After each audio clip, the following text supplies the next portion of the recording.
والصلاة والسلام على حبيبه محمد وآله وصحبه أجمعين. وعن أبي هريرة رضي الله تعالى عنه قال قال رسول الله صلى الله عليه وسلم: سبعة يظلهم الله في ظله يوم لا ظل إلا ظله: إمام عادل، وشاب نشأ في عبادة الله، ورجل قلبه معلق بالمسجد إذا خرج منه حتى يعود إليه، ورجلان تحابا في الله اجتمعا عليه وتفرقا عليه، ورجل ذكر الله خاليا ففاضت عيناه، ورجل دعته امرأة ذات حسب وجمال فقال إني أخاف الله، ورجل تصدق بصدقة فأخافها حتى لا تعلم شماله ما تنفق يمينه، متفق علیہ۔ حضرت ابو ہریرہ رضی اللہ تعالی عنہ سے روایت ہے، فرمایا کہ رسول اللہ صلی اللہ تعالی علیہ وسلم نے ارشاد فرمایا کہ 7 قسم کے لوگ ایسے ہیں کہ جن کو اللہ رب العزت اپنے سایہ رحمت میں جگہ عطا فرمائیں گے اس دن کہ جس دن اللہ کی رحمت کے سائے کے علاوہ کوئی سایہ نہیں ہوگا۔ ایک وہ شخص امام عادل، منصف حکمران، وشاب نشأ فی عبادت اللہ، ایسا نوجوان جس کی پرورش اللہ کی عبادت میں ہوئی ہو، ورجل قلبہ معلق بالمسجد، اور ایسا شخص کہ جس کا دل مسجد کے ساتھ لگا رہے، جب مسجد سے نکلے حتیٰ کہ مسجد کی طرف واپس لوٹ کر آئے۔ اور ایسے 2 شخص تحابا فی اللہ، جو آپس میں اللہ کے لیے محبت کرتے ہوں، اجتمعا علیہ، اللہ کی محبت پر اللہ کی محبت پر دونوں ملتے ہوں اور اللہ کی محبت پر دونوں جدا ہوتے ہوں۔ اور ایسا شخص جو اللہ کا ذکر خالص ہو کر کرے، ففاضت عیناہ، پس اس کی آنکھیں بہہ پڑیں، وَرَجُلٌ دَعَتْهُ امْرَأَةٌ ذَاتَ حَسْبٍ وَجَمَالٍ، اور ایسا شخص کہ جس کو کوئی حسب و نسب والی خاتون حسین و جمیل بھی ہو، وہ اپنی طرف متوجہ کرے، بس وہ کہے کہ مجھے اللہ کا ڈر ہے۔ وَرَجُلٌ تَصَدَّقَ بِصَدَقَةٍ، اور ایسا شخص جو اللہ کے راستے میں صدقہ ایسے مخفی طریقے سے کرے کہ اس کے دوسرے ہاتھ کو اس کا علم نہ ہو۔ گرامی قدر سامعین، السلام علیکم ورحمۃ اللہ وبرکاتہ۔ آقا نامدار حبیب کبریا صلی اللہ تعالی علیہ وسلم نے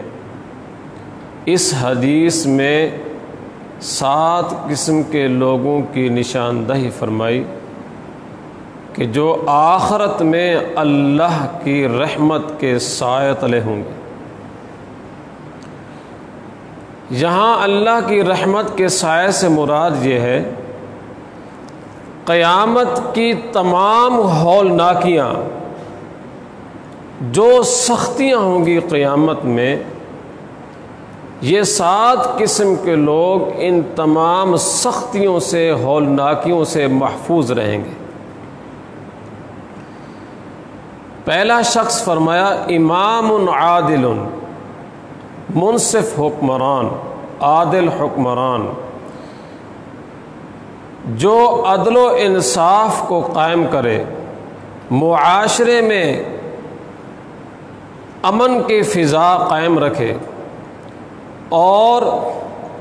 اپنی رعایا کے جان، مال، عزت و آبرو کا تحفظ کرے،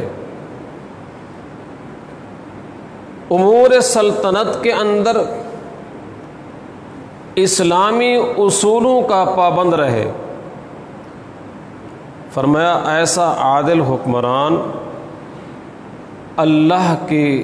رحمت کے سائے میں ہوگا، جس دن اللہ کی رحمت کے سائے کے علاوہ کوئی سایہ نہیں ہوگا۔ وشاب نشأ فی عبادت اللہ، اور ایسا نوجوان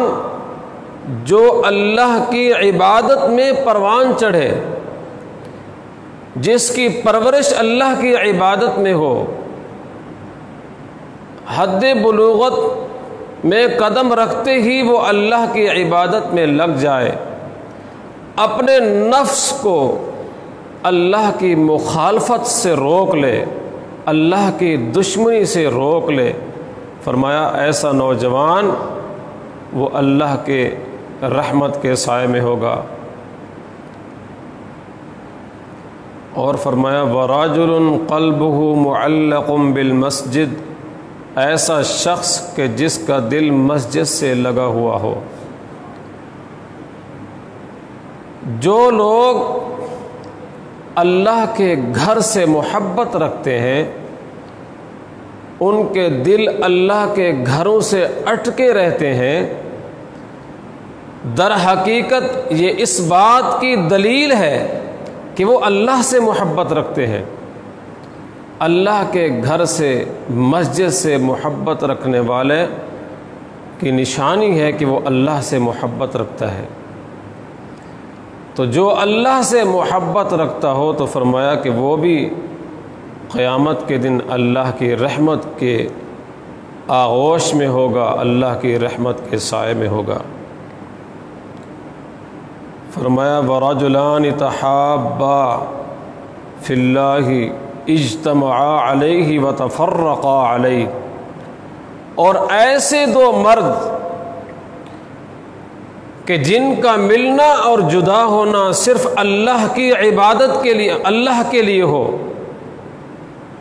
وہ اللہ کے لیے آپس میں محبت رکھتے ہوں اور جدا بھی اللہ کی محبت پر ہوں۔ جب آپس میں ملے تو بھی محبت ہو،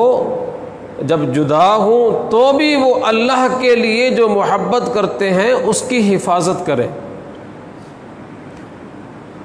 اور یہ جو حدیث کا حصہ ہے، اس حصے کا بہترین مصداق شیخ اور سالک ہے۔ حضرت جی مدظل علی ایک مرتبہ فرما رہے تھے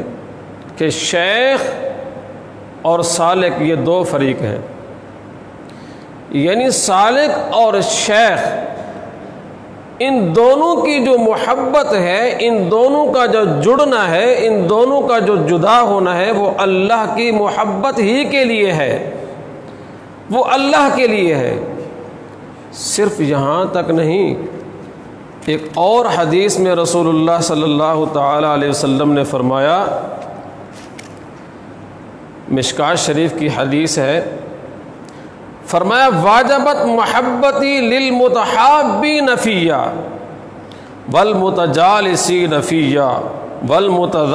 والمتبادلین فیّا میری محبت ان لوگوں کے لیے واجب ہو چکی جو میرے لیے محبت کرتے ہیں آپس میں، جو میرے لیے آپس میں جڑ کر بیٹھتے ہیں، جو میرے راستے میں میرے لیے خرچ کرتے ہیں، تو ایسے لوگوں کے لیے میری محبت واجب ہو چکی ہے۔ یعنی اللہ بھی ان سے محبت کرتے ہیں۔ اور ایک روایت میں ہے المتحابون فی جلالی لہم منابر من نور،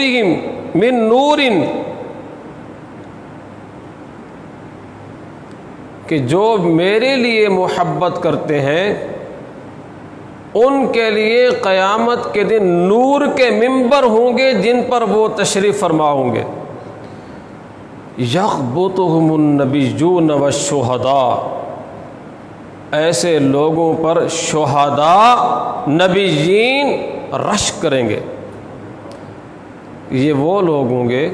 جو آپس میں محبت اللہ کے لیے کریں اور اللہ کی محبت میں جڑ جائیں۔ تو فرمایا وَرَجُلَانِ تَحَابَّا فِي اللَّهِ اجْتَمَعَا عَلَيْهِ وَتَفَرَّقَا عَلَيْهِ وَرَجُلٌ ذَكَرَ اللَّهَ خَالِيًا، پانچواں وہ شخص جو اللہ کا ذکر خالص نیت سے اللہ کی رضا کے لیے کرے۔ خالین کے دو مطلب شارحین نے فرمایا، ایک تو یہ کہ وہ لوگوں سے کٹ کر تنہائی میں اللہ کا ذکر کرے، اور دوسرا مطلب یہ ہے کہ اس کا دل اللہ کے اغیار سے خالی ہو، دل میں صرف اللہ کی محبت ہو، اللہ کی چاہت ہو۔ تو ایسا شخص جب اللہ کا ذکر کرے تو ایک حدیث میں آتا ہے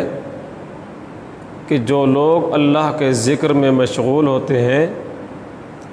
فرشتے ان کو گھیر لیتے ہیں، رحمت الہی ان کو ڈھانپ لیتی ہے، اور اللہ کی طرف سے ان کے دلوں کے اوپر سکون اور اطمینان قلب نازل ہوتا ہے۔ جب دلوں پر اللہ کی رحمت کا نزول ہو تو اس کے نتیجے میں ان کی آنکھیں چل پڑتی ہیں، ان کی آنکھیں بہہ پڑتی ہیں اور آنسو جاری ہو جاتے ہیں، رقت طاری ہو جاتی ہے ان پر۔ تو فرمایا ایسا شخص جو اللہ کا ذکر خالص اللہ کے لیے کرے، دل میں غیر اللہ کی محبت نہ ہو، دل اغیار سے خالی ہو، تو جب وہ اللہ کا ذکر کرے اور اس کے آنسو بہہ پڑے،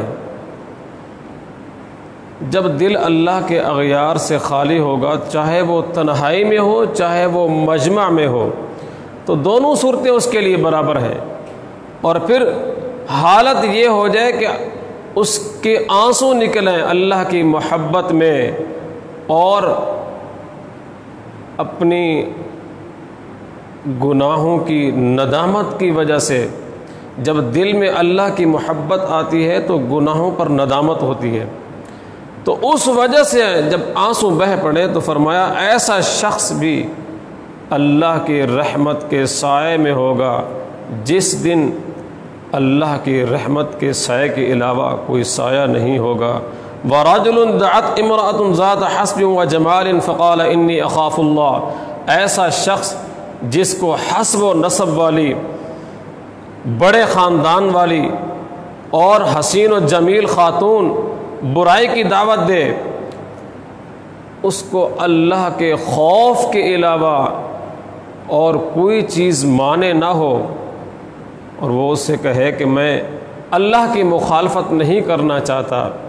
میں اللہ رب العزت کی دشمنی نہیں چاہتا،